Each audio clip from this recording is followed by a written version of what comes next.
संघ समिति।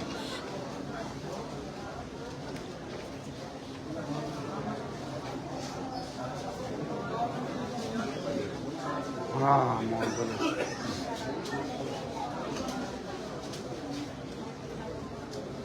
थोड़ी सी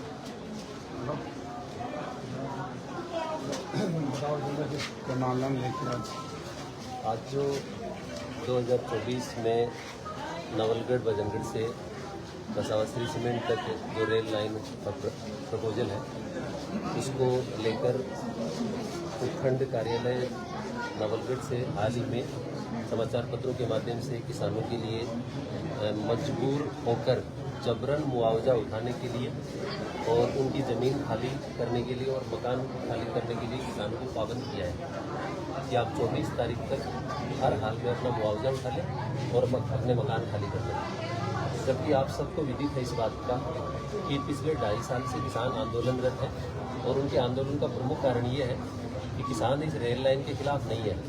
किसान है अपनी ज़मीन बचाने के पक्ष में, अपने हकों और अधिकारों को लेने के पक्ष में। और हम बार बार मीडिया के माध्यम से और किसानों के माध्यम से सरकार को और प्रशासन को इस बारे में अवगत करवा चुके हैं कि इस रेल लाइन को आप किसानों की ज़मीन बचाने के लिए पिलर या अंडरग्राउंड बना लें। दूसरा ये है कि इसी कंपनी के लिए जो 2023 में जो ज़मीन अधिग्रहण हुआ था, उसमें 26 लाख रुपए प्रति बीघा के हिसाब से श्री सीमेंट ने मुआवजा देने का समझौता किया था किसान, तो उसको बाजार मूल्य बनाया जाए। और क्योंकि किसानों के खेतों को इस तरीके से काटा गया है कि उनके खेत 2 भागों में विभाजित हो रहे हैं, तो जब रेल लाइन चली जाएगी तो किसान का जो बचा हुआ खेत है वो भी बेकार चला जाएगा। इसलिए हमने निवेदन किया कि रेल लाइन के दोनों तरफ अधिग्रहित क्षेत्र में सर्विस रोड बनाई जाए। साथ ही साथ ये बताया जा रहा है कि ये जो प्लांट है ये एशिया का सबसे बड़ा प्लांट है। एशिया का सबसे बड़ा प्लांट होने का मतलब ये है कि यहाँ भारत के लोगों को, स्थानीय लोगों को रोजगार मिलेगा। इसलिए सरकार से हमारा निवेदन ये है कि इस फैक्ट्री में जितने भी किसानों के खेत आ रहे हैं रेल लाइन को लेकर, उन सबको रेलवे और प्रोडक्शन और सीमेंट फैक्ट्री नौकरी दे। इसके अलावा आपको पता होगा कि जो अवार्ड जारी किया, ये एक विशेष बात मैं आप सभी को बताना चाहता हूँ कि यहाँ से जो अवार्ड जारी किया गया है उसमें एक बहुत बड़ी षड्यंत्र के तहत सीमेंट फैक्ट्री और रेलवे ने और प्रशासन ने मिलकर किसानों को ठगने के लिए एक षड्यंत्र किया। और वो ये षड्यंत्र ये है कि अवार्ड में लिखा गया है कि यहाँ के किसानों की जो 2024 में 75 जो आपत्तियाँ आई, उन आपत्तियों में प्रत्येक किसान को व्यक्तिगत रूप से SDM कार्यालय नवलगढ़ बुलाया गया। जबकि मैं आपके चैनल के माध्यम से ये बताना चाहता हूँ कि ये सरासर झूठ है। इसका मतलब ये हुआ कि यहाँ के प्रशासनिक अधिकारी ने जिन्हें अवार्ड तैयार किया, उन्होंने किसानों को ठगने के लिए इस अवार्ड में सरासर झूठ बोला है। साथ ही साथ भूमि अधिग्रहण 2013 की उसमें कोई पालना नहीं की। इसके अलावा इस अवार्ड में एक बड़ी झूठ ये है कि जब भूमि अधिग्रहण 2013 के तहत जमीन का अधिग्रहण किया जाता है तो उसमें पुनर्वास रिहेबिलिटेशन का प्रबंध होता है। जब जिस व्यक्ति का खेत या मकान आ रहा है उसका जब तक मकान नहीं बन जाता तब तक आप उसको हटा नहीं सकते। जबकि प्रशासन बार बार हमें इस चीज़ के लिए डरा धमका रहा है कि अब आपको यहाँ अपने खेत जोड़कर मकान छोड़कर जाना होगा। साथ ही साथ हमारी ये है कि इस अवार्ड में इन्होंने ये लिखा कि हमने जब अवार्ड जारी किया तो 3 साल पहले की जो रजिस्ट्रियाँ हैं उपखंड कार्यालय की, वो रजिस्ट्री में आपके पास लेकर आया हूँ। और उन रजिस्ट्रियों के हिसाब से अगर हमारा मुआवजा बनता तो हमारा मुआवजा बहुत ज़्यादा बनना चाहिए था। इसका मतलब ये है कि इन्होंने केवल इक्की दुक्की रजिस्ट्रियाँ ली और कंपनी से मिली भगत करके और किसानों का उन्होंने ऊँट के मुँह में जितना मुआवजा बना दिया। किसान उसी चीज़ को लेकर आंदोलन है।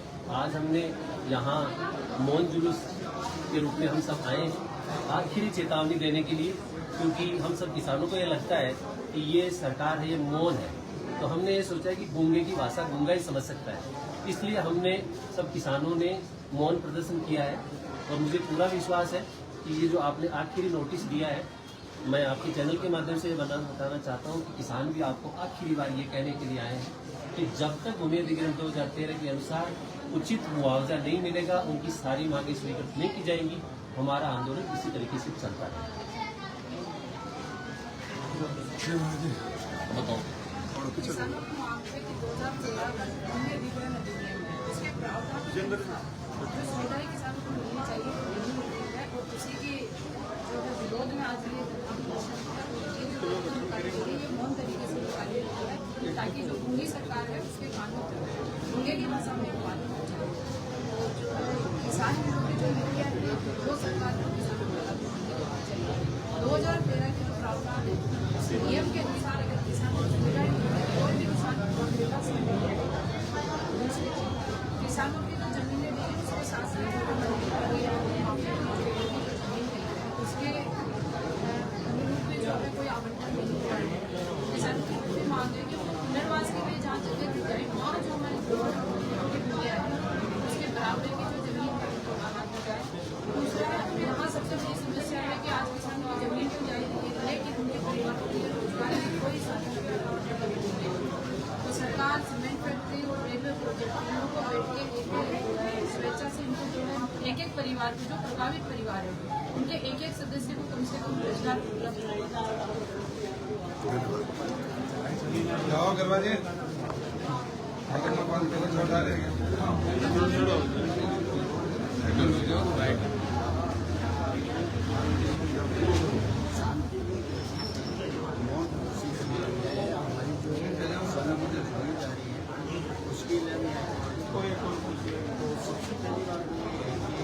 छोड़ इन्होंने जो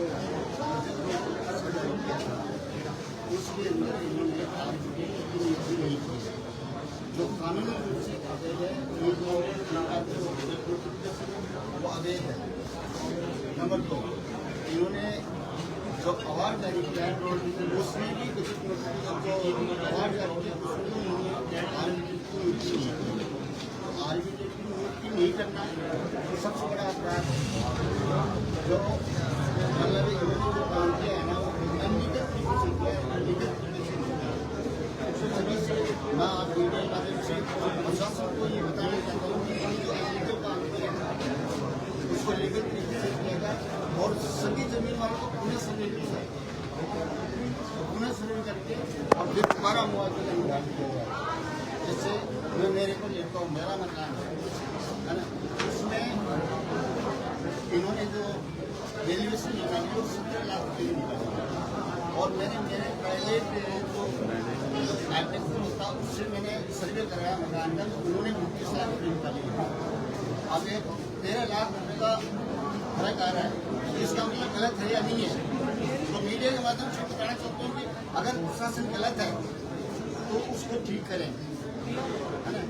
और इन सभी किसानों के साथ ऐसा ही हुआ है। किसी के कहाँ पेड़ को मिलती भी नहीं लिया, किसी के मकानों को सही ढंग से सर्वे नहीं किया और इस प्रकार से इन्होंने सारी है ना वो काम ढंग से नहीं किया, कानून तरीके से नहीं किया। आपसे ये कहना चाहता हूँ कि प्रशासन से कहना चाहता हूँ वो इस चीज़ को दोबारा सर्वे करके और पुनः मुआवजे का निदान करें।